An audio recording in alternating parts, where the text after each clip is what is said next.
नमस्कार, मैं हूं सुरेश चौहान की और आप देख रहे हैं बिंदास बोल। आज आपके सामने लगातार हम बिंदास बोल लेकर आ रहे हैं और आज का बिंदास बोल है महिलाओं पर। जी हां, इस्लाम के नज़र में महिलाएं, उनके अधिकार, उनके बराबरी और उनकी गैर बराबरी से लेकर हमने आज तय किया है कि उनके बुर्के से लेकर जन्नत तक की महिलाओं की स्थिति इस्लाम के नज़र में क्या है, इस पर चर्चा करेंगे। हम प्रतिदिन आपके सामने लगातार पिछले 10 दिनों से इस सीरीज को लेकर आ रहे हैं और जल्द ही एक सीरीज हम आपके साथ एक नए समय पर और नए फॉर्मेट पर भी लाने जा रहे हैं। आज के बिंदास बोल में इश्क पर बात करते हैं, प्रारंभ करते हैं पोल से, ताकि हम कार्यक्रम को आगे बढ़ाएं और हमारे साथ जो विशेषज्ञ है वो इस गंभीर मुद्दे पर, आधे आबादी पर बात करें कि आखिर महिलाओं के विषय में क्या कहा गया है इस्लाम में और क्या कहता है मुल्ला मौलवी। ऐसे में आज का पहला प्रश्न यह है कि क्या मुस्लिम महिलाओं के अधिकार समस्याओं को विश्व समुदाय नज़रअंदाज करता है, यह प्रश्न है। यह प्रश्न हमने, क्योंकि यह अंतर्राष्ट्रीय मुद्दा है, केवल भारत के परिप्रेक्ष्य में नहीं है, तो हमने देश विदेश की कई मुस्लिम महिलाएं, उनके संगठनों द्वारा उठाए जाने वाले आवाज़, उनकी मांगों और उनके सोशल मीडिया पर प्रत्यक्ष वीडियो और इन सभी के आधार पर इस प्रश्न को तैयार किया है कि मुस्लिम महिलाएं क्या कहती हैं। और इसलिए आज के बिंदास बोल में हम अब आगे बढ़ेंगे और इसी मुद्दे पर चर्चा करने के लिए हमारे साथ हमारा विशेष अतिथियों का पैनल है। मैं स्वागत करता हूं आज के बिंदास बोल में आपके साथ, हमारे साथ लगातार जब भी ऐसा इस्लाम कुरान मुद्दा हो तो पंडित महेंद्र पाल आर्य जी रहते हैं। आपका स्वागत है पंडित जी। और हमारे साथ एक्स मुस्लिम समीर हैं, एक युवा है और अपने तर्कों के साथ अपनी बात को मजबूती से लोगों के सामने रखते हैं और बड़े बड़े जानकार इनके सामने बात करने से कतराते हैं। साथ ही हम प्रतिदिन किसी न किसी मुस्लिम स्कॉलर को इस कार्यक्रम में बुलाते हैं और इसलिए आज के कार्यक्रम में हमने मेमून जी को बुलाया है। मेमून नरगिस जी, आपका स्वागत है। आप जयपुर राजस्थान से हैं। साथ ही 10 दिन हो गए लेकिन बड़ी बड़ी बातें करने वाले, बड़ी बड़ी दावे करने वाले और इस्लाम के सबसे बड़े सुन्नी सेक्ट के सबसे बड़े मौलाना होने का दावा करने वाले आखिर के विंडो में मौलाना मदनी, अरशद मदनी जी बैठे पुतले के रूप में नहीं आए हैं। इनके शिष्य भी हमको कह रहे कि हम तो बड़ा विद्वान समझ रहे थे लेकिन पता नहीं क्यों नहीं आ रहे। खैर, हम आगे बढ़ते, हमने एक विंडो उनके लिए रखी है। बात को आगे बढ़ाते हैं इस मुद्दे के साथ कि इस्लाम में महिलाओं की क्या स्थिति है, क्योंकि हमको 1 घंटा लगातार इस मुद्दे पर बात करनी है। थोड़ा सा समय अंत में हम कुछ कॉलर को भी देंगे और इसलिए हम एक एक मुद्दे को ही लेंगे, एक साथ सभी मुद्दे पर लेने के बजाय, क्योंकि हम चाहते हैं और बिंदास का ये इतिहास है कि हमारे एपिसोड एक तरीके से किसी रिसर्च स्कॉलर के लिए कंटेंट होते हैं और वो कंटेंट या वो साहित्य उसको उपयोगी हो। इसलिए हम आज माइक्रो डिटेल में सभी प्रमुख मुद्दों की चर्चा करेंगे। मैं सबसे पहले मेमून जी के पास से इसलिए शुरुआत करूंगा कि वो क्या कहती है, क्या उनको इसमें कोई समस्या, संभावना, कोई बदलाव की आवश्यकता लगती भी है या ये जो भी स्थिति इस्लाम में महिला की है उस पर वो समाधानी है। जी नमस्कार सर। सबसे पहले तो आपके जो प्रोग्राम है उसको मैं खैर मकदम करती हूँ, बिंदास बोल। लेकिन जैसा नाम है वैसा मुझे आजादी मिलनी चाहिए बोलने की, बिल्कुल, तब मजा आएगा प्रोग्राम का। बिल्कुल बिल्कुल। देखिए, इस्लाम, यहाँ जो आपने कहा कि इस्लाम में औरत की क्या स्थिति है, तो इस्लाम में अल्लाह का शुक्र है औरत की बहुत स्ट्रांग स्थिति है। नो डाउट इस्लाम ने औरत को बराबर का दर्जा दिया है और इस्लाम ने मर्दों के ऊपर कोई चैप्टर नहीं उतारे, लेकिन औरतों के ऊपर स्पेशल सूरह निसा उतारी है जो सिर्फ औरत की शान में है, औरत की तारीफ में है। इस्लाम ने कुरान में आयत तत्हीर उतारी है औरत की पाकीज़गी के लिए। तो इस्लाम ने कहीं भी औरत को ना तो गिरा हुआ समझा है, ना बेइज्जत समझा है, ना कमतर समझा है मर्द से, और ना ही ऐसी कोई प्रथा बनाई है जिससे औरत को तकलीफ हो।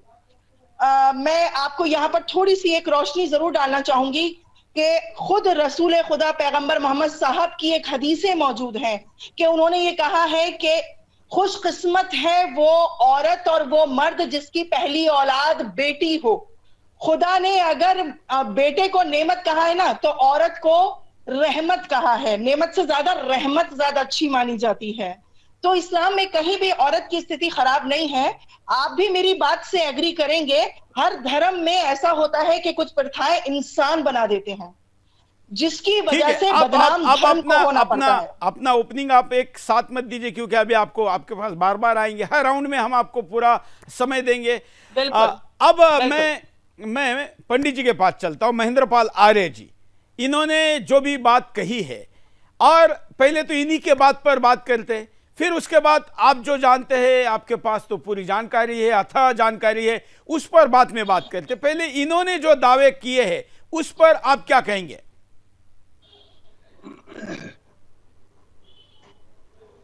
सागर नमस्ते। ये बहन महमूना जी ने जो बताई है, अल्लाह ने औरतों को क्या अधिकार दिया है, तो आइए मैं अल्लाह के कलाम से ही प्रमाण दे रहा हूँ। सूरा अहज़ाब सूरा नंबर 33 आयत नंबर 33। वक़र्ना फी बुयूतिकुन्ना वला तबर्रजना तबर्रुजल जाहिलियल औला व अक़ीमुस सलात व आतुज़ ज़कात व अतिउल्लाह व रसूलह इन्नमा युरीदुल्लाहु लियुज़हिबा अन्कुमुर रिज्सा अहलल बैति व युतहिरकुम तत्हीरा। अपने घरों में टिक कर रहो, शब्द पर ध्यान देना। अपने घरों में टिक कर रहो, ये महिलाओं के लिए कहा जा रहा है, अल्लाह ने कहा। और विगत अज्ञान काल किसी सज धज कर दिखाती न फिरो। नमाज का आयोजन करो और ज़कात दो और अल्लाह उसके रसूल की आज्ञा का पालन करो। अल्लाह तो बस यही चाहता है कि ए नबी के घर वाले तुमसे गंदगी को दूर रखे और तुम्हें तरफ पाक रखे, हर तरह से पाक रखे। तो यहाँ अल्लाह ने तो महिलाओं को घर से बाहर निकलने के लिए ही मना किया है। और ये बहन जो आई हैं कपड़ा लपेट करके चेहरा दिखा रही है, यही तो मना है कुरान में। कुरान में सख्त मना है। किसने कहा सर? बताया घर से बाहर ना निकलो और सज धज कर बनती ना फिरना, केवल नमाज कायम करो, ज़कात दो और अल्लाह के रसूल की आज्ञा का पालन करो। तो जब महिलाओं को घर से बाहर निकलना ही मना है, इसलिए यहाँ महिला नहीं, महिला तो हिंदी में है, यहाँ औरत कहा, इसलिए भी औरत कही है। औरत शब्द को लिखने के लिए ऐन, वाव, रे और ते 4 हुर्फ लिखने से उच्चारण बनेगा औरत। औरत की मानी छुपा कर रखने वाली चीज, जिसको छुपा कर रखा जाए, जिसमें 3 चीज को माना, खाना, दौलत और औरत। तो छुपा कर ही रखी जाएगी सर। पर सूरा अहज़ाब आयत नंबर 33 में वही बताया है कि घर से बाहर ना निकलो। क्यों? कि मुबैना तौर पर तुमसे ज़िनाकारी बदकारी ना हो जाए। सज धज कर तो भी ना निकलो, यानी सज धज कर निकलना कतई मना है। तो फिर गैर मर्दों के सामने अपने चेहरे को दिखाना, ये कौन सा इस्लाम है? इस्लाम में जब अल्लाह ने खुद मना किया है और अल्लाह के खिलाफ वर्जी करके भी ये सीना जोरी कर रहे हैं, तो ये तो कुरान से ही ढूंढने पर पता लगेगा। तो मैं एक हवाला दिया हूँ, अभी जरूरत पड़ने पर जैसा जैसा आप बोलेंगे वैसे वैसे हवाला मैं आपके सामने प्रस्तुत करता जाऊंगा। ये एक हवाला इसलिए मैं बोला, औरत ऐन, वाव, रे और ते, इन 4 हुर्फ लगते हैं इस औरत लिखने में। तो औरत क्या अर्थ है? छुपा कर रखने वाली चीज, जिसको छुपा कर रखा जावे। तभी अल्लाह ने कहा तुम छुप कर रहो, घर से बाहर ना निकलो, टिक कर रहो ताकि तुमसे कोई जिनाकारी बदफेली ना हो जाए, और सज धज कर बंद करके भी ना निकलो। तो जब अल्लाह ने खुद मना किया है, अब दूसरा अल्लाह कौन सा आ गया है जिन लोगों को सूचना दिया है कि बराबरी का दर्जा है? हाँ। बराबरी का है। बाप के संपत्ति में लड़की का 4 आना हक है। महिलाओं के लिए अल्लाह जमात नहीं है, महिलाओं की कोई इमाम नहीं बन सकती। महिला स्वयं अपने आप अपनी नमाज पढ़ेगी, इनकी ईद की बकरीद की नमाज नहीं होगी, कोई इनका इमाम नहीं बन सकता। जुमा की नमाज नहीं होगी, कोई इनका इमाम नहीं बन सकता। सर, तो आपके किसी मंदिर में कौन सी महिला पंडित बैठी है जो पूजा करवा रही है? मुझे इसका भी तो जवाब देना आप। आपके कौन से मंदिर में महिला बैठकर पंडित बनकर पूजा करवा रही है? पूजा करने का हमारे यहाँ पर अधिकार है। तो मुझे दिखाइए किसी मंदिर में महिला पंडित बनकर बैठी हो, दिखाइए तो सही ना। जब नंबर आएगा तो आप बोले, मुझे बोलने दीजिए। मैं कह रहा हूँ कि यहाँ पर एक पुरुष गवाही दे रहा है, पुरुष के मुकाबले में अगर महिला को गवाही देनी हो तो एक पुरुष के समान 2 महिला गवाही देनी होगी। ये अल्लाह का हुक्म है। तो बराबरी कहाँ है? किसमें बराबरी है? अल्लाह जन्नत में जगह देंगे आपको, अल्लाह के पास जन्नत में जगह है आप लोगों के लिए, महिलाओं के लिए कोई जगह? हमारे कर्म अच्छे होंगे तो बिल्कुल जगह है ना सर, कर्म अच्छे होने चाहिए। अगर कर्म अच्छे हैं तो बिल्कुल जगह है, अगर कर्म खराब है तो ये तो हर वेदों में, हर उसमें लिखा है। नहीं, मुझे लगता है कि आप मैडम मोहतरमा जी, आप कोट करिए कि कहाँ लिखा है। अब मैं आपके पास आऊं, इसके पहले समीर जी के पास चलता हूं। समीर जी, जो बात इन्होंने कही है पहले उसी पर एक बार बात कर लेते, फिर आपके पास के मुद्दों पर आगे बढ़ेंगे। मेमुना जी ने जो कहा है, मैं तो सबसे पहले तो जय हिंद, वंदे मातरम, नमस्कार और आदाब, और हमारी बहन को भी आदाब जो जुड़ी हैं। मैं पर्सनली महिलाओं की बहुत इज्जत करता हूँ, और ये हमारी बहन जुड़ी हैं तो मैं अपने लफ्ज़ों का जो इस्तेमाल है वो बहुत सोच समझ के करूँगा, क्योंकि मेरे सामने एक महिला बैठी है। तो मैं तो अपनी बहन से सारी चीज़ से पहले बस एक ही बात पूछना चाहता हूँ, क्योंकि आज आपका प्रोग्राम जो है वो महिलाओं पर है। तो मैं अपनी बहन से एक बात पूछना चाहता हूँ कि मेरी प्यारी बहन मोमुना नरगिस क्या इस बात को तस्लीम करती है कि वो आधी अकल है और उसकी गवाही आधी है? क्या वो इस बात को तस्लीम करती है? पहले इसका जवाब दे दे, फिर आगे बातचीत हो। आधी अकल मतलब? आप ये मानती हैं कि आपकी जो अकल है वो आधी है और आपकी गवाही आधी है, आप इस बात को तस्लीम करती हैं? आधी गवाही मैं समझी नहीं, मतलब जो इन्होंने बोला कि एक मर्द और 2 मर्द की, वो मैं आपसे ये पूछ रहा हूँ सीधे तौर पर। अभी मैं कहीं नहीं जा रहा, ना मैं इस्लाम पर जा रहा हूँ, ना मैं कुरान पर जा रहा हूँ, ना मैं किसी स्क्रिप्ट। मैं एक जनरल बात पूछ रहा हूँ, क्या एक मर्द के मुकाबले एक महिला होने के ताल्लुक से आपकी जो अकल है वो आधी है, आप इस बात को तस्लीम करती हैं या इसका इनकार करती हैं? नहीं, बिल्कुल नहीं करती, क्योंकि कुरान कहता है खुदा ने इंसान को अशरफुल मखलूकात बनाया है, उसमें मर्द औरत सब आते हैं और सबको बराबर अक्ल दी है। अगर आप इस बात को तस्लीम नहीं करती, इस बात का इनकार करती हैं, आपको मुबारक हो, आप इस्लाम से बाहर हो गई। आप इस्लाम से इसलिए बाहर हो गई हैं, मैं आपको उसकी दलील भी दूंगा, मैं हवाई बातें नहीं करता। सूरह अल-बकरा आयत नंबर 282 जहां अल्लाह तबारक व तआला लोगों को लेन देन के मामलात में जब गवाह मुकर्रर करने की बात करता है तो वो ये कहता है कि जब तुम किसी के साथ लेन देन करो उसको लिख लो और गवाह के तौर पर 2 मर्द को मुकर्रर कर लो। अगर तुमको 2 मर्द ना मिले तो 1 मर्द और 2 औरतों को मुकर्रर कर लो, और अगर तुमको 1 मर्द भी ना मिले तो 4 औरतों को मुकर्रर कर लो, क्योंकि 1 औरत की जो गवाही है, जो विटनेस है, वो 1 मर्द के मुकाबले आधी है। और ये आधी क्यों है, इसकी वजाहत मिलेगी आपको रसूलुल्लाह सल्लल्लाहु अलैहि वसल्लम की हदीस में, जिनका हवाला आपने अभी दिया है, सही अल बुखारी की हदीस नंबर 304।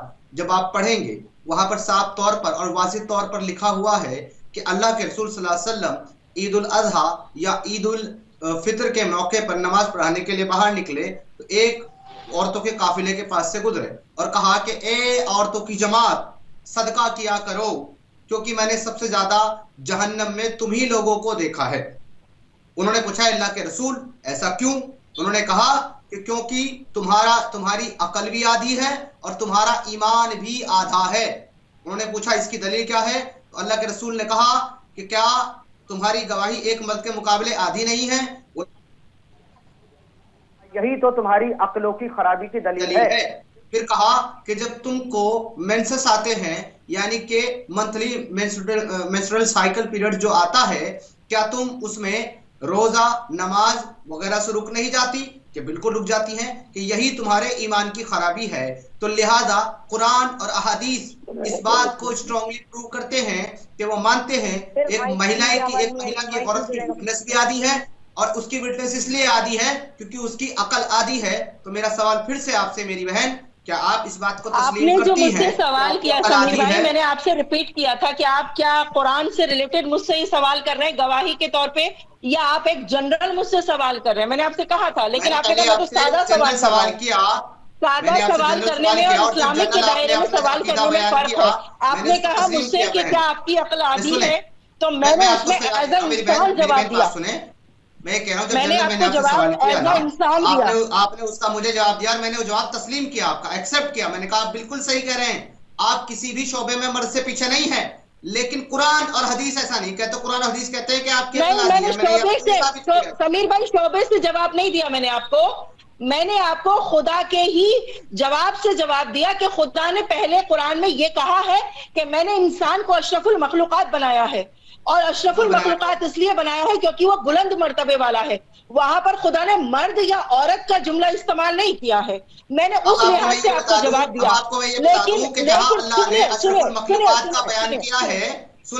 सुन ले अशरफुल मखलूकात का अगर बयान किया है तमाम जो है खलकियत के ताल्लुक से, आप कह रहे हैं वहां औरत और मर्द का जिक्र नहीं है, तो 4 की जब 24 आप खोलेंगे तो वहां पर आपको वाज़ेह तौर पर मिल जाएगा कि हमने मर्दों को जो है, नहीं सॉरी 4 की 24 में नहीं, 2 की 2 में, कि हमने मर्दों को औरतों के ऊपर निगहबान बनाया है। यानी कि मर्द जो है बिल्कुल मैं आपसे इस बात से इत्तेफाक रखती हूं, क्योंकि उनको गार्डेंसी की जरूरत है। और उसकी वजह यही है कि महिलाओं का दर्जा इस्लाम में मर्द के मुकाबले आधा है। आपका जायदाद में हिस्सा आधा, आपकी अकल आधी, आपकी गवाही आधी।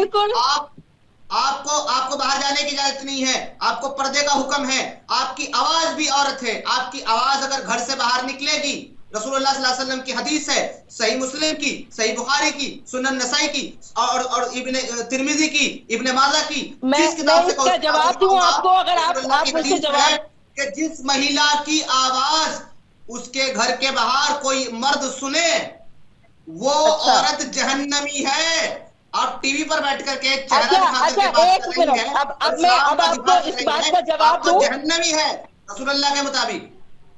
जी 1 मिनट, मेरा मक्का में जब रसूल खुदा सल्लल्लाहु अलैहि वसल्लम पे लोगों ने पत्थर मारे, उनको गालियां दी, तो फिर क्यों जनाबे खदीजा बाहर निकल कर आकर अपने शौहर की पैरवी करने के लिए खड़ी हुई और उन्होंने कहा ऐ लोगों भूल गए मैं वही हूँ जिससे तुम कर्जा लेने आते थे दरवाजे पर। जनाबे खदीजा आई है, आने के बाद अपने शौहर की पैरवी की है उन्होंने। मेरी बहन अरब का जो कल्चर है वो महिलाओं को आजादी देता था, अपना हक मांगने के लिए दरबार में आई है। आप कैसी बात कर रहे हैं सर? अगर उमर के इस्तार पर मदीना में नाजिल हुई है, और जिस वक्त खदीजा उनके साथ मदीने का नहीं दौर था। मेरी बात समझिए, जिस वक्त क्या कहते हैं, अगर रसूल खुदा सल्लल्लाहु अलैहि वसल्लम ने औरत को आधी अक्ल कहा है तो वो उसकी हिफाजत में कहा है, बाहर निकलने को मना कहा है तो उसकी हिफाजत में कहा है। लेकिन वही रसूल खुदा, वही सल्लल्लाहु अलैहि वसल्लम की ज़ौजा बाहर निकल क्यों नहीं होती हिफाजत? घर की हिफाजत होती है, खुद को आपकी क्या हिफाजत होगी?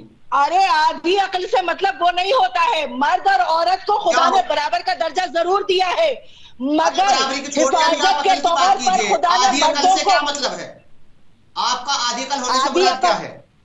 आधी अक्ल से मतलब ये है कि औरत जज्बात से सोचती है, औरत जज्बाती होती है, औरत मोहब्बत का वो प्रेम होती है, इसलिए खुदा ने कहा, खुदा ने औरत को नीचा करने के लिए नहीं कहा। मुझे अफसोस है कि आप जैसे लोग भी मुसलमान इस दुनिया में बैठे हुए हैं जो औरत को कमतर समझ रहे हैं। खुदा की उस बात को समझिए, खुदा ने औरत को अपने उस अखलाकी खिलकत से बनाया है। जैसे नहीं, आपके रसूल अल्लाह जैसे मुसलमान भी इस दुनिया में आए जिन्होंने औरतों को एक पैसे की इज्जत नहीं दी और आपको किसी लायक नहीं समझा। हम पे क्यों गाली दे रही हो? इन हदीसों को गाली दो, अपने रसूल अल्लाह की हदीसों को बोलो। सुनिए समीर साहब, अगर आप ये कह रहे हैं ना मुझसे कि मैं आपके रसूल अल्लाह, तो फिर आप खुद इस्लाम से खारिज है। आप खुद इस्लाम से खारिज है। मुस्लिम, आपको किसने कहा कि मैं मुसलमान हूँ? मैं तो मुझे क्या मालूम आपके उसमें नीचे लिखा हुआ है। हमें क्या मालूम पूर्व मुस्लिम क्या लिखा हुआ है? हमें क्या मालूम? ये चैनल वाले ही आपको मुस्लिम बता रहे हैं। हमें क्या मालूम नीचे लिखा हुआ है? हमें क्या मालूम? बहन वहां पर लिखा है मुस्लिम। एक मिनट मेरी बात सुनिए, जो इस्लाम को छोड़ चुका। समीर साहब मेरी बात सुनिए। आपने, मुझे नहीं मालूम किसका तर्जुमा पढ़ लिया। तर्जुमा पढ़िए तो किसी आलिम का पढ़िए ना जाके कुरान का तर्जुमा, ताकि आपके जहन खुले, आपके जहन खुले। जनाबे फातिमा जहरा, सुनिए तो, जनाबे फातिमा जहरा दरबार में आकर अपना हक मांगने आई थी। वो नामहरमी थे जिनके सामने अपना हक मांगने आई थी, क्योंकि खुदा दिखाना चाह रहा था कि औरत कमजोर नहीं है। औरत की जब हक को छीना जाएगा तो औरत अपने हक को मांगने आएगी। अरे सर, अब तो आप कुछ भी कह लीजिए, कुछ भी समझ लीजिए। अपने दिमाग की आपकी ऐसा है। ठीक है ठीक है मैडम मोहतरमा जी, आप जो भी कहें वो कुरान की आयत को कोट करके कहे, जैसे वो कह रहे हैं तो उसी बात को ऑथेंटिकेट माना जाएगा। कोट कर रही हूं ना सर। कृपया इस डिबेट को पॉलिटिकल डिबेट ना करें। ये आपको करोड़ों लोग देख रहे हैं और हम तो आपकी प्रशंसा करते हैं कि आप बात करने आई हैं, लेकिन लोग देख रहे हैं तो मैं करोड़ों लोगों को जवाब तो दूं कि हाँ, कैसे लोग बैठे। आप गलत जवाब ना देना, आप गलत जवाब ना दे, आप गलत जवाब ना दे। ये हिंदी के तर्जुमे पढ़ रहे हैं और हिंदी के तर्जुमे पढ़ के ये जवाब दे रहे हैं। अरे किसी अच्छा एक मिनट, अभी सुनेंगी आप, केवल नॉन स्टॉप बोलेगी तो फिर चर्चा कैसी होगी? मैं आपसे बहन एक और सवाल पूछता हूँ, छोटा सा, उसके बाद मैं अपनी वाणी को विराम दूंगा। आप बात कीजिएगा, पंडित जी हैं मेरे सीनियर हैं, वो बात करेंगे आपसे।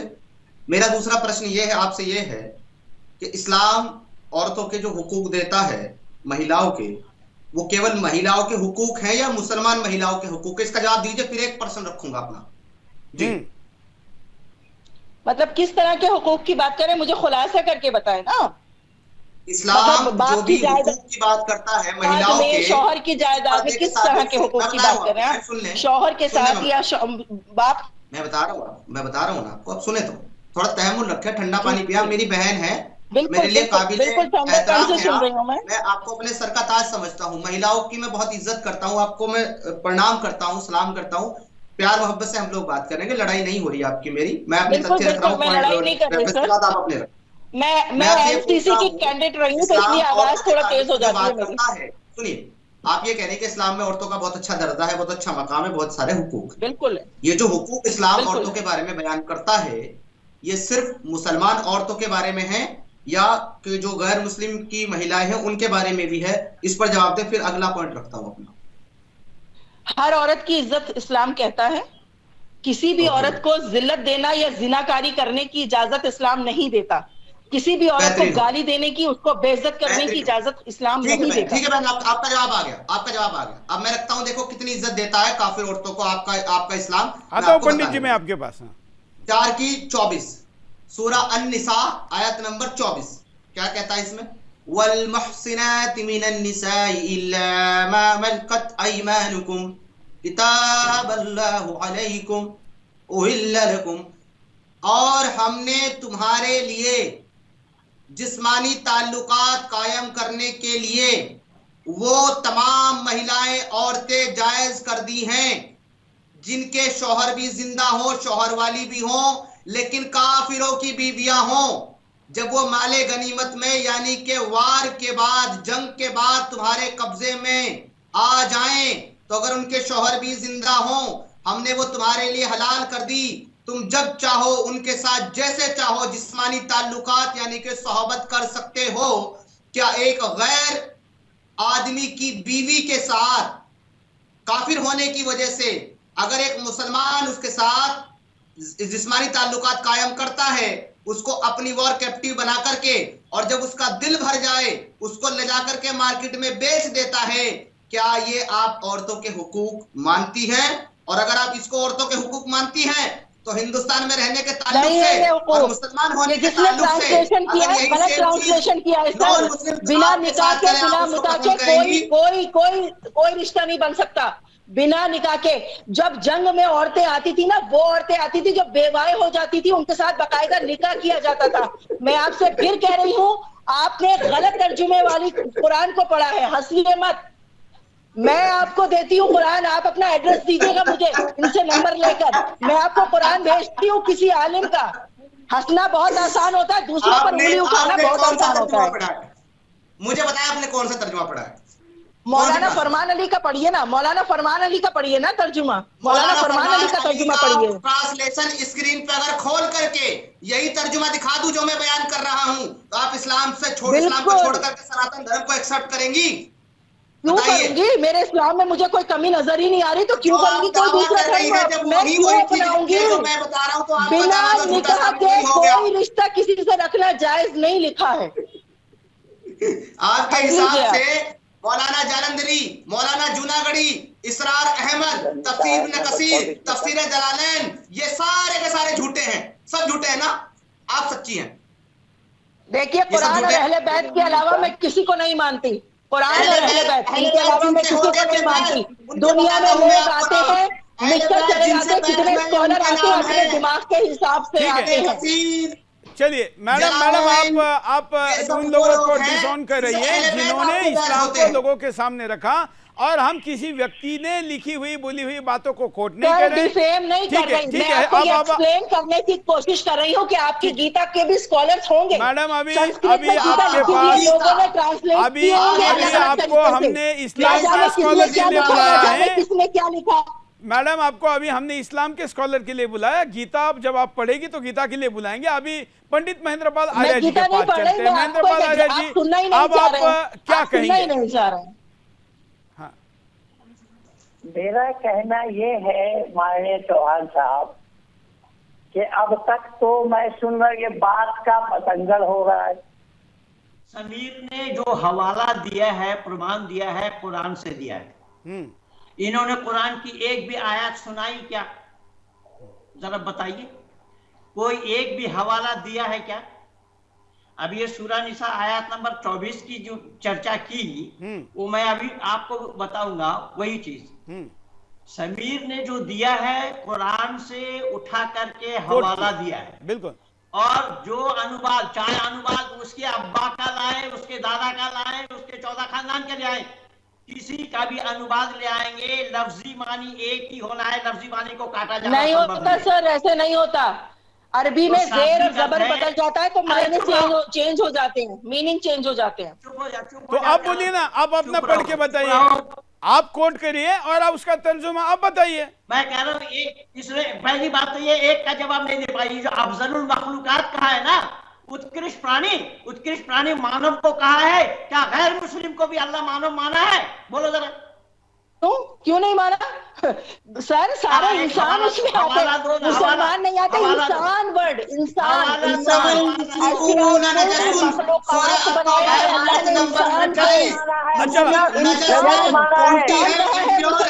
अच्छा महबूबा जी, एक मिनट मेरी बात सुनिए सर। मैं ऐसी जाहिलाना डिबेट की बिल्कुल भी शरीक नहीं होती हूँ, और ना मैं ऐसी जाहिलाना डिबेट करती हूँ जहाँ पर नफरत के आलम में दूसरों के मजहब के ऊपर आप लोग उंगलियां करते हैं। मैं ऐसी डिबेट की आदि नहीं हूँ। मैंने पहले भी सुदर्शन से जब फोन आया तो मैंने कहा था,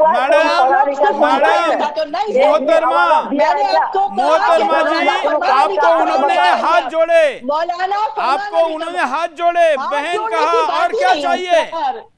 और क्या चाहिए? बहन कहा, आपको बोलने का। अच्छा आप सुनिए, ठीक है, चलिए अभी आप ये सुनने का भूमिका रखिए थोड़ी, आप सुनिए, अभी आप सुनिए, दुनिया के अभी आप इनको चुप करिए थोड़ी देर। हाँ सुनिए मैडम, अभी सुनिए, अभी पंडित जी बोल रहे हैं। हाँ अभी आप कंटिन्यू करिए पंडित जी।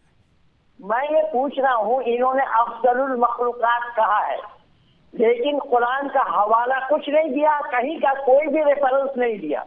अफजलुल मखलूकात का अगर तो मखलूकात के माने होता प्राणी, प्राणी, हर एक जीव को कहा गया है। लेकिन इस्लाम में क्या गैर मुस्लिमों को अफजल माना है? और मखलूकात की बात जहाँ तक है, अल्लाह तो ये कह रहे हैं पेड़ पौधे भी इबादत करते हैं, जीव जंतु भी इबादत करते हैं।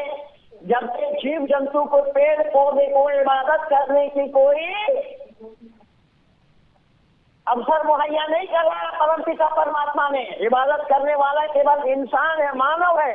और हमारे यहाँ पर मानव में भेद नहीं है, मानव सब, हिंदू शब्द नहीं, मुसलमान शब्द नहीं, सिख ईसाई जैनी वो शब्द नहीं है। और इस्लाम में गैर मुस्लिम काफिर है, और केवल काफिर नहीं, नजस है, नजस। जो 26 आयतों को लेकर के हम और आपने चर्चा की थी वसीम रिजवी वाला प्रोग्राम में, वो 26 आयतें सब इसी पर ही आधारित है, सारा दारोमदार इसी में ही है। लेकिन इसका एक भी जवाब इन लोगों के पास नहीं है, जानते कुछ है नहीं, और बोलने के लिए चले आते हैं। मुझे अफसोस तो इसी बात का है कि जानकार आदमी को क्यों नहीं बुला पा रहे आप। किसी आलिम को बुलाइए, किसी मुफ्ती को बुलाइए, उलमाए दीन को बुलाइए, और जिनको घर से बाहर निकलना मना है उनको आप घर से बाहर निकाल करके अपने चैनल में खड़ा कर दिया। तो कुरान खुद मना किया घर से बाहर निकलने के लिए, और आपने ऐसे को अपने चैनल में बिठा दिया।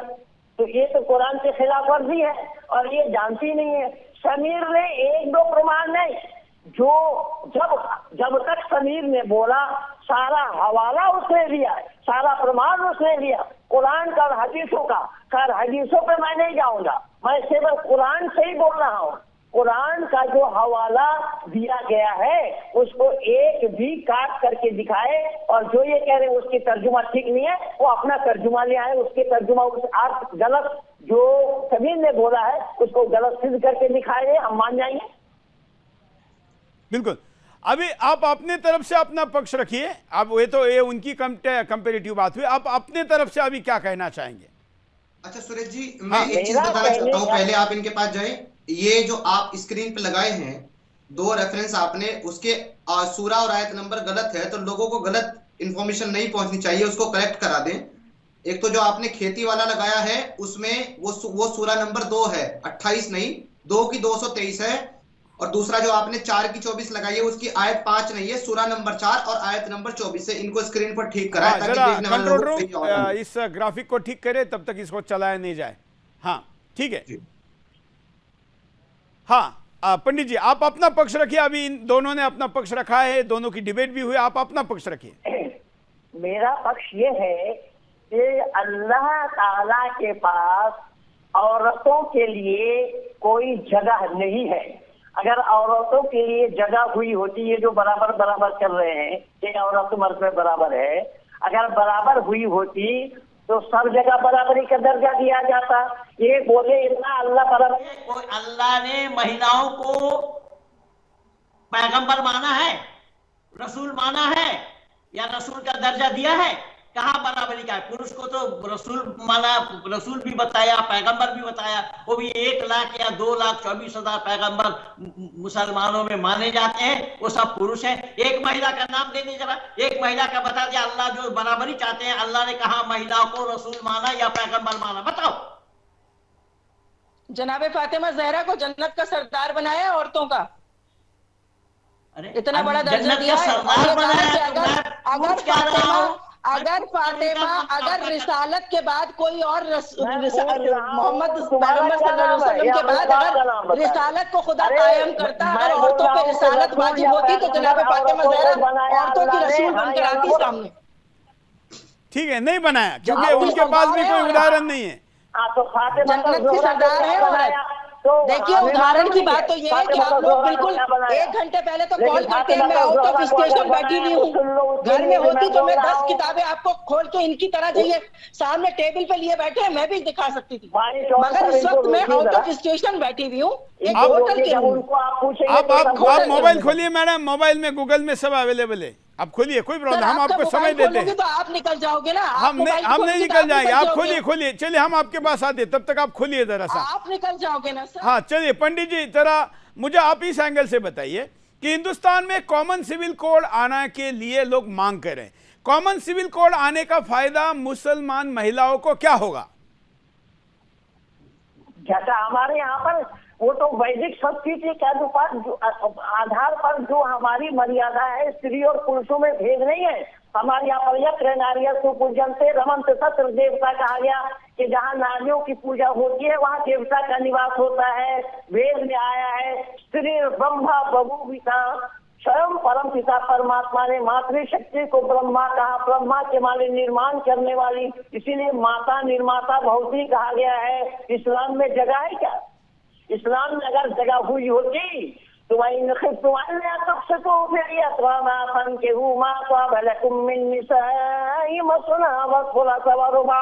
ये नहीं कहा गया होता कि अपने पसंद के मुताबिक निकाह करो, 2 2 3 3 4 4 शादी करने की हुक्म अल्लाह का दिया हुआ है, ये अल्लाह ने।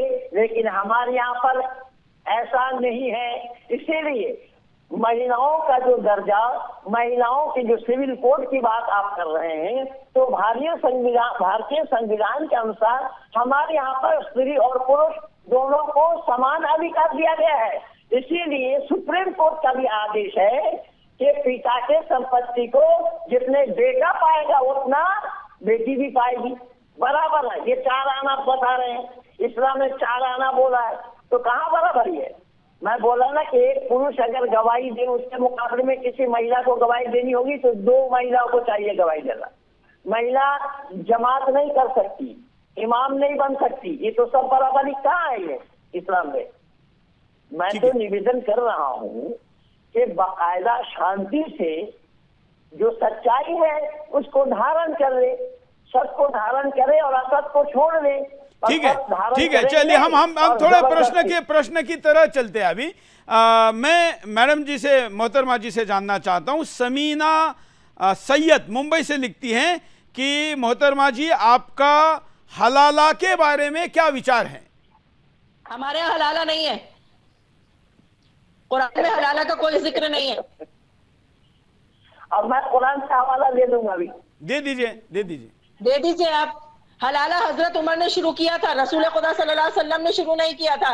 और जो चीज कुरान में है वो रसूल खुदा सल्लल्लाहु अलैहि वसल्लम की द्वारा शुरू की हुई है।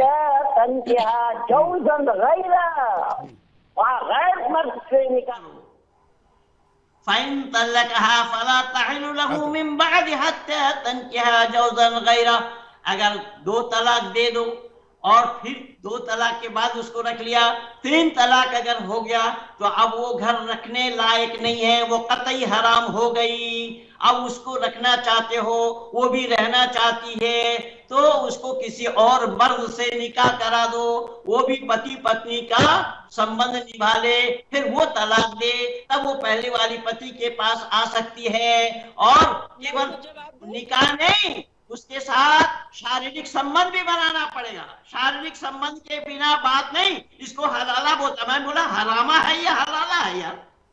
जिसको अपने पास न करती है ना, निकाह तो करती है ना, कम से कम निकाह नहीं रख पाए किसी मर्द के साथ नियोग के बारे में पढ़ा है आपने? नियोग के बारे में पढ़ा है? मैडम नियोग के बारे में पढ़ा है? आपका नंबर आएगा तब बोलिए, आपका नंबर आएगा तब बोलिए। अभी इनका आवाज बंद करिए। ये कोई हम भिंडी बाजार में नहीं खड़े हैं, आपका नंबर आएगा तब आप बोलिए। हाँ, अब मैं समीर हाँ कुछ कहना चाह रहे समीर? जी, मैं एक चीज कहना चाह रहा हूँ। पहले तो 2 बातें करूंगा। पहले तो इन बहन ने जो एक बात कही कि पहले तो पंडित जी ने हवाला दे दिया कि कुरान से ही हलाला, लेकिन ये जो दावा कर रही है कि उमर ने शुरू किया था, रसूलुल्लाह ने शुरू किया, इसलिए हम नहीं मानते, तो फिर हिसाब से तो आपको मुता को एब्रोगेट नहीं मानना चाहिए, क्योंकि मुता अल्लाह रसूलुल्लाह ने जायज किया और उमर ने मना किया, तो फिर उसको एब्रोगेट क्यों मानते? फिर तो मुता आपका आज भी वैलिड है, इसको मानिए। जो भी शुरू किया उसको हम मानते हैं, 100% मुता को मानते हैं, बिल्कुल मानते हैं। मतलब आप ये मानते हैं कि अगर एक मर्द चाहे तो 1 घंटे की, 2 घंटे की, 2 दिन की, 3 दिन की शादी पैसे देकर के किसी महिला से कर सकता है, और जब वो दिन पूरे हो जाएंगे तो वो छोड़ के नहीं होती है वो शादी सर, इज्जत बचाने के लिए होती है वो मुता है। इज्जत बचाने के लिए मुता, मुझे रेफरेंस पेश करें। इज्जत, ताकि वो अरे हवाई बहना, इसी बात का सुनिए सुन लीजिए सुन लीजिए सुन लीजिए सुन लीजिए, मुझे सुन लीजिए थोड़ा सा, सुनेंगे तभी रेफरेंस तो चाहिए ना, मैं बताऊंगी आपको सुनने नहीं बैठा हूँ ना, यहाँ मैं इस्लाम सुनने बैठा हूँ, मुझे रेफरेंस दीजिए कहाँ लिखा है जो आप बात कर रहे हैं, उसका रेफरेंस दीजिए कहाँ इस्लाम है। सुनने बैठे तो सुना रही हो ना, सुन तो लीजिए ना। मैडम आप सुन आपकी क्यों नहीं आपकी रहे? आपकी बातें नहीं चाहिए, कुरान में क्या लिखा है वो बताइए, रेफरेंस दीजिए। रेफरेंस दीजिए। मैंने आपसे कहा ना, रेफरेंस तो मैं तब देती ना मैंने जब आपसे मैं कहा चैप्टर खोल रेफरेंस के नहीं है मेरे बैठती। पास, जो मैं कहूँगी वही मानना पड़ेगा, वही इस्लाम है। नहीं, क्यों जो आप मानूंगी कहोगे वो मैं, इस्लाम नहीं क्यों है। मानूंगी? जो आप आप क्या कहोगे वो 3 इस्लाम तक नहीं कुछ है। भी बोलते रहेंगे, चलिए मैं चलिए मानूंगी। आप तब तक मोबाइल, तब तक इस्लाम है मैडम सुन्नत, मैडम इस्लाम है इज्तिमा, इजमा उम्मत, इस्लाम है आप क्या शरिया, करेंगे किसी इस्लाम को? है फिक्र। आप जो कहोगे वो इस्लाम नहीं है। क्या आप कुछ भी कहोगे मैं मैं नहीं मानूंगा? कह रही, नहीं मानेंगे कुरान और हम। हदीस इस्लाम से से कह क्या रही करें? हैं, अहले बैत बता के आपने गए जो हैं। जन्नत के बारे में मैं बात कुछ कही नहीं थी उस कह पे आता रही। हूँ अब मैं। समीर छोड़ दीजिए साहब, आपके और पास आप जो इसके कह बारे रहे हैं में ना, बिल्कुल नहीं, छोड़ आप दीजिए इस जो बात कह रहे हैं वो को। अब मेरी कुरान बात नहीं कह सुनिए। रहा, आपके आपने जो ही जन्नत जैसे के बारे बनाए में हुए बात लोगों करी के है ट्रांसलेशन कि कह सैयदा रहे हैं, फातिमा रज़ियल्लाहु ताला अन्हा जो आपके है ही जन्नत के जैसे औरतों बनाए की हुए सरदार लोगों है। के और ट्रांसलेशन आप कह रहे जन्नत, हैं। अरे भाई सुन तो ले बहन, सुन तो ले, आप सवाल तो सुन ले सामने वाले का क्या क्या रहा है। आपने ये कहा है कि फातिमा रज़ियल्लाहु ताला अन्हु, फातिमा ज़हरा जो है वो जन्नत की औरतों की सरदार है और जन्नत में जाएंगी, और आप भी जन्नत में जाएंगी। क्या आप बता सकती हैं मुझे कि आप जन्नत जाने के बाद आपका काम क्या होगा, क्या काम करेंगे आप जन्नत में? किसने बोला कि मैं जन्नत में जाऊंगी या तुम जन्नत में आओ? मैं कैसे तय कर सकती हूँ अरे जन्नत में भाई जाऊंगी? मुसलमान औरतें जो ये जन्नत तो में जाएंगी उनका काम क्या होगा? कर्मों का हिसाब तो खुदा करेगा ना। हाँ, जो भी जाएगी उसका काम क्या होगा? क्या काम होगा? क्या काम करेगी वो जन्नत में? जन्नत के मेवों के लवाजमात के मजे लेगी वो, और क्या करेगी बस। और शौहर कितने मिलेंगे उसको? जाहिर सी बात है, खिदमत शौहर अहले बैत कितने मिलेंगे? करेगी, खिदमत जनाब फातिमा जहरा करेगी। मैं ये कह रहा हूँ शौहर उनकी कितने खिदमत मिलेंगे करने का आपको? शरफ। अगर आप जन्नत जाती हैं आपको शौहर कितने मिलेंगे? अरे यार, कौन सी किताब पढ़ के आए हो तुम कि शौहर मिलेंगे? अरे भाई कुरान पढ़ के बैठा हूँ, कुरान से पूछ रहा हूँ कितने शौहर मिलेंगे मैंने आपको? वही तो जन्नत जाने के आपसे बाद जवाब बार बार दीजिए कह ना। रही हूँ, कुरान को सही आलिम के ट्रांसलेशन से पढ़ो समीर भाई। अरे मुझसे बड़ा आलिम कोई नहीं है दुनिया में। मेरे नाम से तमाम आलिम के पांव ऐसे कांपते हैं, ऐसे। सुरेश जी से पूछ लीजिए, 10 दिन से बैठा हूँ यहाँ, एक आलिम की औकात नहीं हो रही वहां करके बात करने की। मैं सबसे बड़ा आलिम हूँ, आपके मुफ्ती का उस्ताद हूँ मैं। मुझे बताइए कि आपको जन्नत में कितने शौहर मिलेंगे? मैडम चलिए हम चर्चा को गलत दिशा में नहीं लेके जाते, हम कहते हैं कि आपके पास सबूत हैं तो बोलिए, नहीं तो स्किप करते हैं, अगले मुद्दे की तरफ बढ़ते हैं। अब देखिए सुरेश जी, मैं बता देता हूँ, बहन जी ने नहीं बताया, मैं बता देता हूँ आपको। एक महिला जब जन्नत में जाएगी ना, मुसलमान महिला जब जन्नत में जाएगी तो उसको वहां पर वही खाविंद मिलेगा, वही शौहर मिलेगा जो दुनिया में उसका शौहर था। लेकिन उसके खाविंद को उसके अमल के मुताबिक, उसका जो दर्जा होगा उसके मुताबिक उसको एक से ज्यादा बीवियां मिलेंगी। कुछ रिवायतों में आता है 72, लेकिन वो ज़ईफ है, मैं उसको मेयार नहीं बनाता, क्योंकि ज़ईफ हदीस मेरे लिए मेयार नहीं है। उसी तरह जिस तरह ममीना बहन की बात मेरे लिए मेयार नहीं, उसी तरह ज़ईफ बात को भी मैं नहीं मानता। लेकिन एक से ज्यादा मिलेगी ये बात तो तय है। तो वो जो एक से ज्यादा बीवियां मिलेंगी ना, इसका काम ये होगा, ये उन सब की सरदार होगी, उन सब जन्नती औरतों की सरदार होगी मुस्लिम महिला। और इसका काम ये होगा कि उसके शौहर का जब दिल करेगा ना जिस वाली बीवी के साथ डिंकी करने का, ये उसको उसके पास भेजेगी, ये वो काम करेगी मुसलमान महिला जन्नत में। अब आप इस काम को क्या कहते हैं मैं तो नहीं बता सकता, नेशनल टीवी पे आप समझ लें।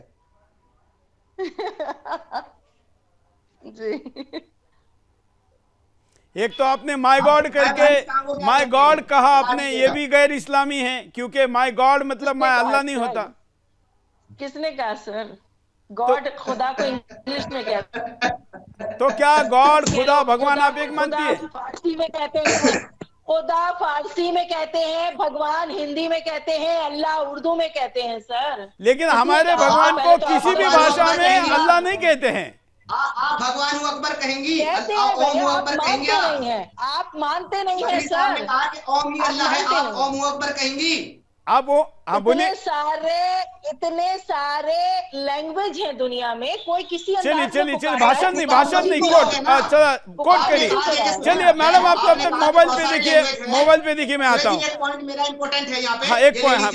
इन्होंने ये कहा कि सबकी अलग अलग लैंग्वेज है, अलग अलग लैंग्वेज में हम पुकारते। अब भैया हम तो अरबी लोग नहीं है, हम तो भारतीय लोग हैं, हमारी भाषा है हिंदी और संस्कृत, तो हम तो जो है हिंदी में ओम कहते हैं।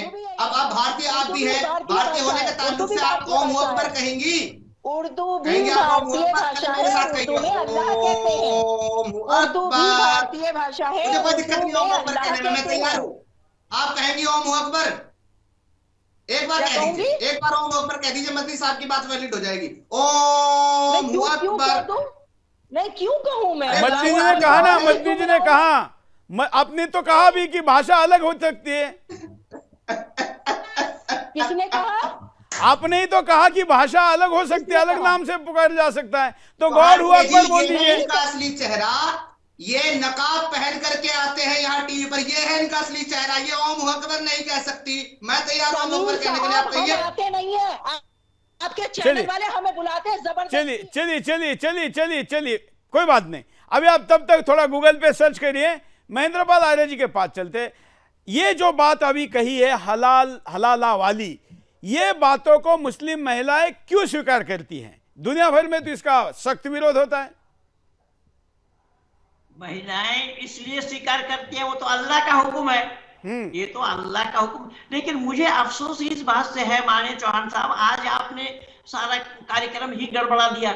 ऐसे अनजान को बिठा करके समय खराब हो रहा है। मैं बोल रहा हूँ समीर ने जो हवाला दिया, ये कह रही है वो नहीं है, इसका तर्जुमा पढ़ करके आओ। और तर्जुमा पढ़ करके आओ तो अगर आपको मालूम है तो आपको बताना चाहिए था ना। एक भी प्रमाण दे पाइए क्या? मैं आपको दांत खुल करके हाथ में आ जाएंगे। एक भी प्रमाण दिया जाना संभव नहीं है। मैडम आपके पास जब रही प्रणाम आ बात- जाए तो आपके पास रेफरेंस आ जाए तो मैं आपको लेता हूं, आप तब तक खोजिए। महेंद्रपाल आर्य जी, हमारा विचार ये है, हमने ये भी सोचा था कि किसी को नहीं लेंगे, लेकिन हम प्रतिनिधित्व इसलिए देना चाहते हैं कि ताकि कल ये कोर्ट में तो जाना ही है इन शो को, क्योंकि सुदर्शन पे तो हम छींक भी मारते हैं तो सुप्रीम कोर्ट तक केस जाती है, आप जानते हैं। तो हम कहेंगे भाई मौलाना जी भी बैठे थे, उनके लिए चेयर रखी थी, वो नहीं आए, और उनके रिप्रेजेंटेटिव भी वहां पर थे, उनको बोलने का अवसर हमने दिया था। अब उनका पक्ष है कि वो आपके बॉल पे छक्का मारे, चौका मारे, या बोल्ड हो जाए, या क्लीन बोल्ड हो जाए, या हिट विकेट हो जाए, ये तो गेस्ट का अपना अपनी कैलिबर है। अब मैं आपके पास आता हूं। मैं ये बता रहा हूं हाँ कि अल्लाह और ईश्वर एक इसलिए नहीं है। कुरान कहता हुआ तो इज्जु मन तशा व तुज़िल्लु मन तशा बियदिका खैर इन्नका। अल्लाह जिसको चाहता इज्जत देता है, जिसको चाहता बेइज्जत करता है, क्योंकि वो कादिर मुतलक है और परमात्मा का आदेश है इज्जत वाला काम करोगे तो इज्जत पाओगे, बेइज्जती वाली काम होगी तो तुम्हारी बेइज्जती होगी, मैं उसमें नहीं हूँ, फिर दोनों कैसे हो जाएगा?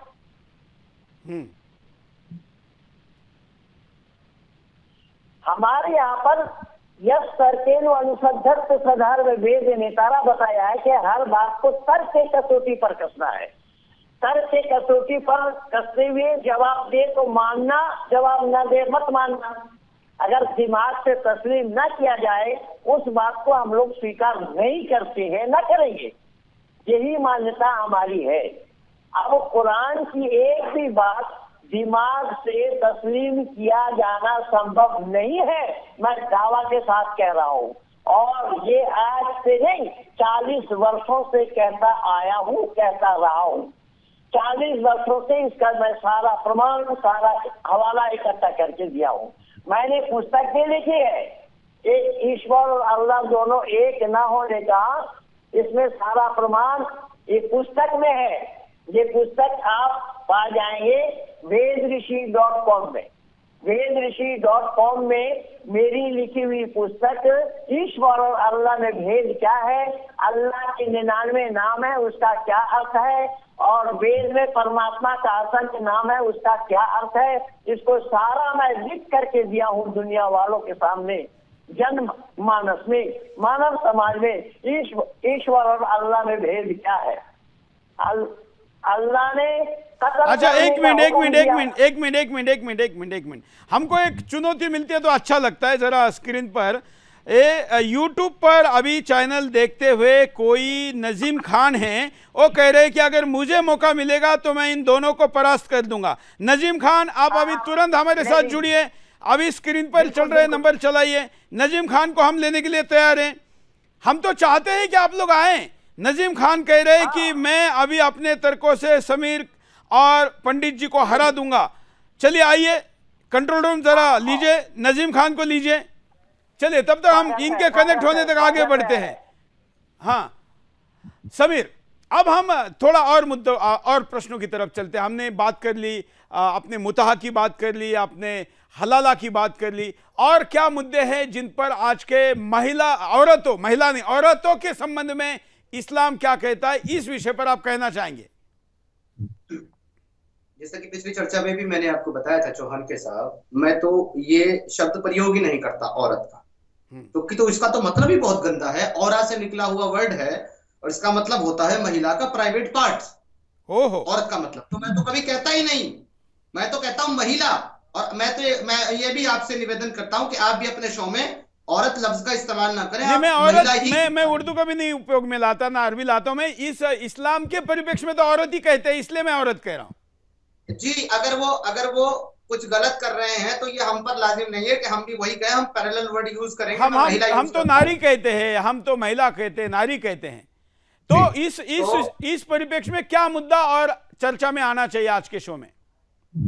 सबसे जो अभी पंडित जी ने जो बात करी थी, पहले मैं उस पर एक रोशनी डाल दूं। पंडित जी ने खुलेआम तौर पर जो है ना कुरान की आयत पेश करी, जो कि बहन ने इनकार किया था कि हलाला हमारा हिस्सा नहीं है। यहाँ पर सही अल बुखारी की हदीस नंबर 5825 है, सही अल बुखारी। ये भी इस बात को बिल्कुल वाज़ेह तौर पर बयान करती है कि रसूल अल्लाह ने एक जो है महिला को ये कहा कि तुम तब तक अपने पहले शौहर के पास वापस नहीं जा सकती जब तक तुम्हारा ये दूसरा शौहर तुम्हारा मजा ना चख ले। तो यहाँ थोड़ा सा मैं हलाला के ऊपर रोशनी डालना चाहता हूँ, फिर हम आगे की चर्चा करेंगे। भले ही हमारी चर्चा कम हो, लेकिन हमारा जो टॉपिक है वो एक्सप्लेन होना चाहिए। हलाला के ताल्लुक से मैं आपको एक चीज आज क्लियर कर देता हूँ। बहुत सारे हमारे मुस्लिम्स और नॉन मुस्लिम को ये थोड़ा सा इसके बीच में समझने में प्रॉब्लम होती है और मिसकंसेप्शन है कि हलाला का मतलब ये होता है कि केवल आपका शादी करना दूसरे पुरुष के साथ जरूरी है, उसके बाद आप पहले पुरुष के साथ, पहले पति के साथ शादी कर सकते हैं। ऐसा नहीं है, केवल शादी करना शर्त नहीं है। हलाला का मतलब है आपको उनके साथ कंप्लीट सेटिस्फेक्शन के साथ इंटीमेट होना शर्त है, कंप्लीट सेटिस्फेक्शन के साथ। अगर कंप्लीट सेटिस्फेक्शन से नहीं हुआ तो हलाला नहीं होगा। दूसरी बात यह है कि अगर किसी ने शादी की किसी महिला के साथ हलाला के तौर पर, कि किसी को तलाक हो गई, उसने उसके साथ निकाह किया, चाहे वो हलाला सोच के क्या या ये क्या कि इसका निकाह टूट गया, तलाक हो गया तो मैं निकाह कर रहा हूं, तो अगर वो शौहर उसके साथ हम बिस्तरी करने यानी कि उसके साथ इंटीमेट होने से पहले मर गया तो हलाला नहीं होगा, क्योंकि हलाला की शर्त ही यही है कि उसको इंटीमेट होना उसके साथ, वो भी कंप्लीट सेटिस्फाइड। और यहां पर हदीस के अंदर लफ्ज आता है कि जब तक वो तुम्हारा और तुम उसका मजा ना चख लो। अब मजा चखने से कौन सा मजा चखना है वो आप समझ लें, दोनों एक दूसरे के साथ कंप्लीट सेटिस्फाइड ना हो जाए तब तक हलाला नहीं होता। ये तो इतनी घिनौनी चीज है और इसको बड़े फक्र के साथ हमारे मोमिन भाई बयान करते हैं। अब अगले मुद्दे की तरफ अगर आप लेकर के जाना चाह रहे हैं तो मैं आपको और एक चीज बता दूं कि यह हक देता है इस्लाम महिलाओं को कि किसी भी नेशन की, किसी भी हुकूमत की अगर हुक्मरान एक महिला होगी तो वो मुल्क तबाह और बर्बाद हो जाएगा। वो मुल्क कभी तरक्की नहीं कर सकता जिसकी हुक्मरान, जिसकी रूलर जो है वो एक महिला है। और ये बात मैं नहीं कह रहा, जनाब रसूलुल्लाह ने कही है, इनके अपने नबी ने। और कहा कही है, हवाला मैं ये दे रहा हूं आपको, यह है सही अल बुखारी हदीस नंबर 7099। इसके अंदर लिखा हुआ है कि वो मुल्क कभी फला को नहीं पहुंच सकता जिसकी हुक्मरान एक महिला हो। तो लिहाजा बांग्लादेश और जितने भी ऐसी और कंट्रीज हैं जिनकी रूलर जो है महिलाएं हैं और वो इतने अच्छे तरीके से अपने नेशन को चला रही हैं, वो सब के सब इस्लाम के मुताबिक जो है एक गलत मुल्क है और उनका जो तरीका है वो गलत है, क्योंकि उन्होंने महिलाओं को अपना रूलर बनाया है। अब और दोनों पाकिस्तान हो या बांग्लादेश हो हिंदुस्तान के हिस्से रहे थे। बाकी किसी इस्लामी देश ने अपने यहाँ पर नहीं बनाया है, ना सऊदी अरेबिया ने, ना बाकी कतर वितर वगैरह किसी ने नहीं बनाया।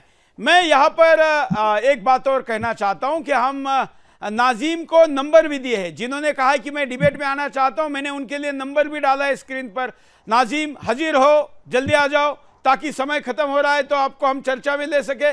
2 कॉलर है, महिला कॉलर है, तो हम जरा उनसे आपकी बात कराना चाहते हो, जिनसे भी बात करना चाहती है। जय हिंद, बोलिए। क्या कहना है आपको? मैं यहाँ मेरा नाम नहीं बताना चाहती। हाँ पूछिए। मेरी बात सुनी जा रही है? बिल्कुल लाइव में है, आप बोलिए। जी मैं नाम इसलिए नहीं बताना चाहती क्योंकि नाम के साथ धर्म जुड़ जाता है। हाँ। और मैमुना जी ने एक बहुत ही अच्छी बात कही कि हर एक भाषा में, मतलब अल्लाह भी उर्दू में कहा जाता है, भगवान हिंदू कहते हैं, और गॉड क्रिश्चियन कहते हैं, मतलब अलग अलग लैंग्वेज में। तो मेरा एक छोटा सा सवाल ये है कि फिर काफिर कौन है? हालांकि हम काफिर पे तो अलग एपिसोड करेंगे, लेकिन एक बहन जी ने कॉल किया है तो फिर जरा मैं उत्तर उनसे चाहूंगा मोहतरमा जी से। मोमना जी, आपको पूछा है इन्होंने। क्या पूछा है? मुझे आवाज ही नहीं आई। काफिर कौन है? काफिर वो हैं जो रसूल खुदा सल्लल्लाहु अलैहि वसल्लम की बात से इनकार करते हैं, मैं नहीं मानता। कुफ्र फैलाते हैं। मैं नहीं मानता। आपके मानने से क्या होता है सर? तो फिर मैं काफिर हूँ क्या? नहीं, जो लिखा हुआ है वो बता रही हूँ। तो फिर मैं काफिर हूँ कि नहीं? तो मैं काफिर हूँ कि नहीं? काफिर आप हिंदुओं के लिए कुरान में मुशरिक लफ्ज इस्तेमाल हुआ है। हाँ। काफिर उनके लिए इस्तेमाल हुआ वो मुसलमान थे कि जो रसूल खुदा सल्लल्लाहु अलैहि वसल्लम के हुक्म की नाफरमानी कर रहे थे, उनके लिए एक सूरह मुनाफिकून उतरी, उन्हीं को काफिर कहा गया है।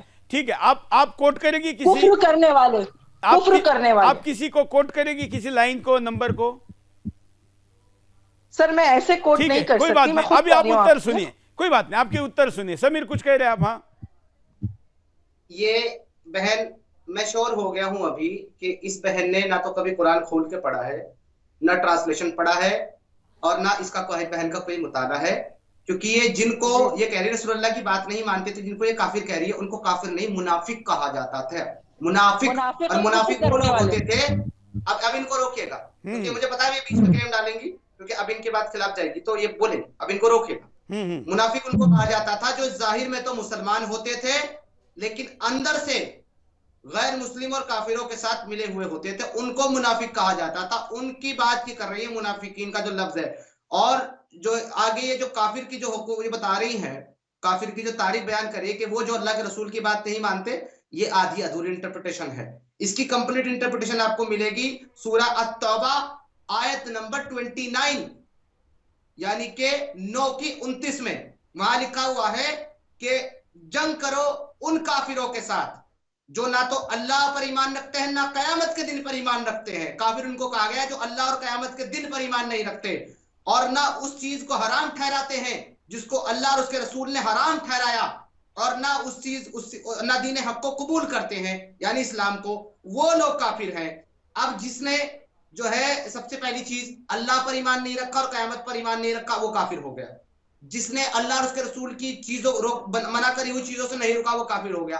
अल्लाह ने कहा मूर्ति पूजा मत करो, कोई मूर्ति पूजा कर रहा है वो काफिर। अल्लाह ने कहा हम क्या करते हैं, हम काफिर पे एक अलग एपिसोड ही करेंगे, कि एक अलग एपिसोड ही अपन करते हैं, एक एपिसोड ही अलग करते हैं कि। लेकिन अभी क्योंकि एक कॉलर और है, और आज बड़ी अच्छी बात है कि महिला कॉलर ज्यादा है आज के शो में, तो जरा मामुना जी का भी ये कारण हो सकता है। जरा एक कॉलर के पास और चलते हैं। जय हिंद, बोलिए, क्या कहना है आपको? जी जय हिंद।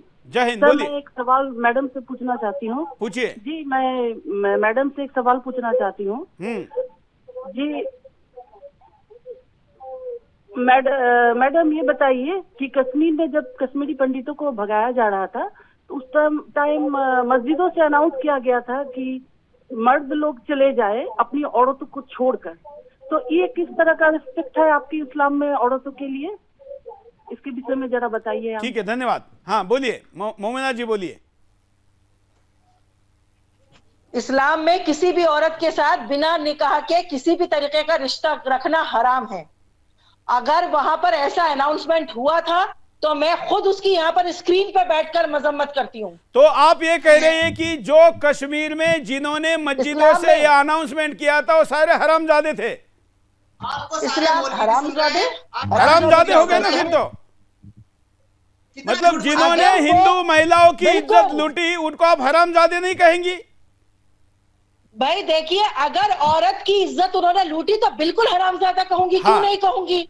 तो बिना हराम निकाह के, बिना मुता के अगर किसी औरत को जिना कर रहे हैं तो हरामजादे हैं वो। हाँ, मैं खुद तो कह रही हूँ ये बात को। जो कश्मीर में या दुनिया में जहां पर भी हिंदू की या गैर मुसलमानों के नाम पर जिनकी हिंदू इज्जत मुस्लिम लूटती मत है कीजिए सर, वो आप सारे ये हरामजादे कहिए। हैं। ये आज आप लाइव पे कह रहे हैं, आपकी मेरी इस बात की तो मैं सुनिए, प्रशंसा करता हूं। चलिए अब अगले एक लास्ट कॉलर के पास चलते हैं और फिर हम चलिए कॉलर के बाद अभी आप समअप के लिए हम पंडित जी के पास चलते हैं। पंडित जी अभी आज के कार्यक्रम का आप समअप कर दीजिए और मैं दर्शकों को कहूं कि हम आपके सामने जल्दी ही एक विशेष कार्यक्रम लेकर आ रहे हैं। उसका नाम क्या हो आप हमको बताइए, दूसरा उसकी टैगलाइन क्या हो आप बताइए, तीसरा उसका समय क्या हो ये बताइए। बहुत लोग कमेंट में अन्य लोगों को बुलाने की बात कर रहे हैं, हम सभी का स्वागत करते। अभी हम नाजिम को भी वेट कर रहे थे लेकिन नाजिम पता नहीं क्यों नहीं आ पाए, कल आ सकते, कोई बात नहीं। हम ये लंबा अभियान चलाने के लिए तैयार है कि ये साल भर चलता रहे, तो भी हम इसको चलाएंगे। उसका समय अलग होगा, बिंदास में नहीं होगा। तो नाम, उसकी टैगलाइन और उसका समय क्या हो हमको लिख के भेजिए। आज के चर्चा का समारोह महेंद्रपाल आर्या जी करेंगे। माननीय चौहान साहब, बहुत बहुत धन्यवाद आपको। मैं आज अपने फेसबुक पेज में ये लिख करके दिया कि आखिर हमारे माननीय चौहान साहब अरशद मदनी साहब को बुलाते रह गए और उनकी हाजिरी न होने की दशा में उन्होंने एक फोटो उनका रख करके ये एक एपिसोड पुतला है, पुतला, फोटो नहीं पुतला है, पूरा पुतला है। हाँ। पुतला रख करके ये एपिसोड चला रहे हैं। हाँ। अब कुल मिला करके बात इतनी है कि सत्य में जैसे ननितम सत्य न पंथा बीततो देवी आना। हमारा शास्त्र का कहना है सत्य को कोई दबा कर रख नहीं सकता और सत्य वही है जो सर पर चढ़ कर बोलता है। सत्य का मुकाबला किया जाना संभव नहीं है, न किया है आज तक किसी ने और न किसी के लिए कर पाना संभव है। सत्य तो सत्य ही है और सत्य से ही विद्वानों का रास्ता प्रशस्त होता है, ये हमारा शास्त्र है। तो कहने का तात्पर्य मेरा ये है कि जो कुछ भी बातें बताई गई और आपने तो डायरेक्ट ये भी प्रमाणित कर दिया कि वो लोग हरामजादे थे जिन्होंने ये ज्यादती की है। अभी समीर ने एक आयत सुनाया सूरा निसा का आयत नंबर 24। सूरा निसा का आयत नंबर 24 में अल्लाह ने तो बोला तुम्हारे दाहिने हाथ में जितनी ताकत है वहां उनको लूट कर लिया। तुम्हारे दाहिने हाथ में जितनी ताकत है उनको लूट करके ले आओ, उनकी महिलाओं को भी ले आओ। तो महिलाओं के क्या चेहरा देखने के लिए लाया जाएगा, महिलाओं का फोटो लेने के लिए लाया जाएगा, महिलाओं को किस लिए लाया जाएगा, किस लिए लाया गया था। मैं निवेदन कर रहा हूँ कि इस सच्चाई को इस्लाम जगत के आलिम जो अपने को आलिम कहते हैं, इल्म का जानकार, इल्म का जानने वाला, चाहे वो मौलाना हो मुफ्ती हो, जो इस्लाम को सही सही जानते हैं, आज के एपिसोड में उन लोगों ने अपनी चेहरा को दिखाने के लिए भी राजी नहीं है। अच्छा एक बात, हालांकि हमारा समय समाप्त हुआ है लेकिन मैं एक प्रश्न भूल जाऊंगा। एक बात आप ऐड करिए अपनी बात में। ये औरतों की मंडी लगने वाली जो बात है वो चर्चा में रह गई है, बहुत लोग पूछ रहे इसमें इस्लाम क्या कहता है। औरतों की मंडियां जो लगाई जाती है अभी भी लग रही है कई जगह पर। आपका आवाज तो इस्लाम के जन्म काल से ही लगती आ रही है, यह कोई नई बात थोड़ी है। तो इस्लाम के जन्म काल से लगती आई है। औरत तो मैं बोला नहीं, भोग्य वस्तु तुम, ये कुरान में अल्लाह खुद कह रहे हैं। ये महिला क्या है, ये तुम्हारे संतान उत्पत्ति करने की खेत है। उस खेत से जैसा चाहो वैसा ही फसल उत्पन्न करो, आगे से, पीछे से, दाएं से, बाएं से। अब क्या क्या बताया जाए, ये मैं नहीं कह रहा हूँ, कुरान कह रहा है। और अल्लाह को कर, इसीलिए तो मैं आपको आज कई दिनों से बार बार बोला हूँ और आज मैं ये लिख करके भी दिया अपने पेज में कि आज 10वां दिन इस पर चर्चा माननीय चौहान साहब कर रहे हैं। लेकिन मजाल है कि कोई इस्लाम जगत का आलिम आकर के खाता खोले अपना। अभी तो साल भर चलेगी, साल भर, कम से कम साल भर चलेगी, आप चिंता मत करिए। आप तो स्पेशल शो ला रहे हैं उसके लिए। आपके साथ हूँ और रहूंगा। बिल्कुल, आपका धन्यवाद और आप तीनों का धन्यवाद। बहन जी, आप अगली बार भी जुड़िए और कुरान लेकर बैठिए। हम आशा करते हैं कि आप कोट करके मुद्दों को कहेंगे। आप तीनों का धन्यवाद। और मैं जरा बता दूं, आपने फोटो कहा था, तो जरा मैं इस कैमरे पर आता हूं और जरा बताएं कि भाई हमने फोटो नहीं लगाया है, हमने तो पुतला रखा हुआ है। ये मदनी जी है, मदनी जी इस कैमरे में देखिए, इधर ये मदनी जी हैं और हम आपकी प्रतीक्षा कर रहे हैं। देखिए, आपका हमने साक्षात चेयर खाली नहीं रखी, आपका पुतला बनाकर बिठाया, फोटो लगाया कलर प्रिंटर का, ताकि लोगों को पता चले कि कहीं दिखे तो चेहरा कि इन्होंने चुनौती दी और भाग गए थे। अब भले ही भाग जाए, हम भागने वालों से नहीं है। और इसलिए आज का बिंदास बोल भले ही यहाँ समाप्त करें, सीरीज जारी रखेंगे। आज के लिए इतना ही, धन्यवाद, जय हिंद।